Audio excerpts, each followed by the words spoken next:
performing the duties of his office. Digby C. Caesar.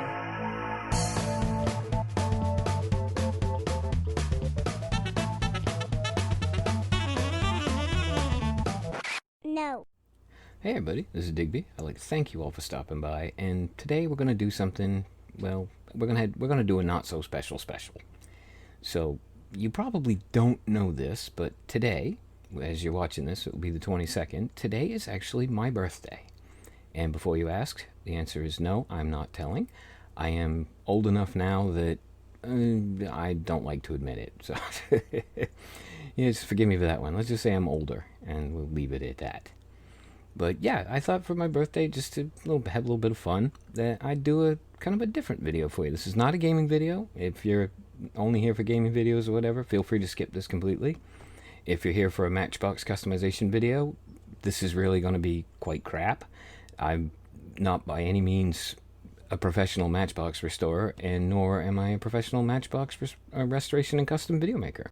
However, I will put links in the description below to some guys who are really good at this. These are the guys I've been, like I said, watching on YouTube for a couple of years. If you're interested at all in this kind of thing, I highly recommend them. They do really entertaining videos, and it sounds kind of weird, but it's a fascinating process to watch. Particularly when you take a Matchbox that's really broken and beaten and just the paint is all destroyed. And just to see these guys bring them back to life is amazing. And that's kind of how I fell in love with it, watching the videos and seeing some of the magic they pulled off. And I sort of picked it up as a hobby. It was right around, well, it was right before COVID actually happened. So I was in the lucky position of actually having a really interesting and fun hobby to do while stuck in lockdown. But yeah, it's, like I said, it's a hobby. I've successfully completed 4 cars now. This is the 4th one I've done. One of them was a Thunderbird. It was a 50-something T-Bird, and I paid a dime for it, I think, in the charity shop. It was just beat to hell. Some kid had painted it all silver, including the glass, then painted it all gold, and it looked like crap. And I've done an 80s Corvette, which was pretty much rusted solid. The wheels wouldn't turn at all. The windows were just all shot to hell. It was caked with mud. The dashboard was broken.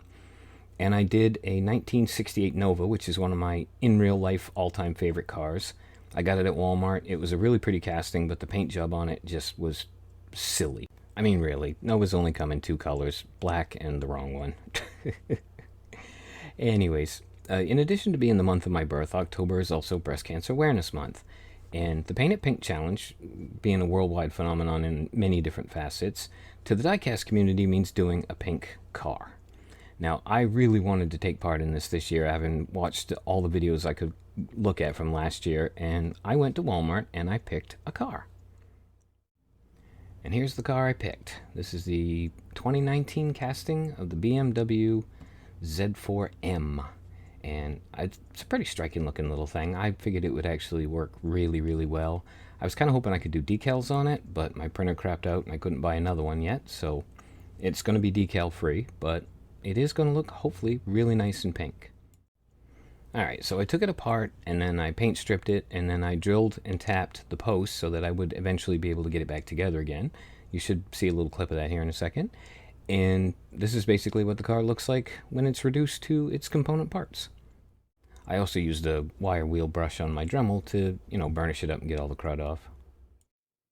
Time for a nice coat of good old white primer. And then, of course, it was time to paint it pink.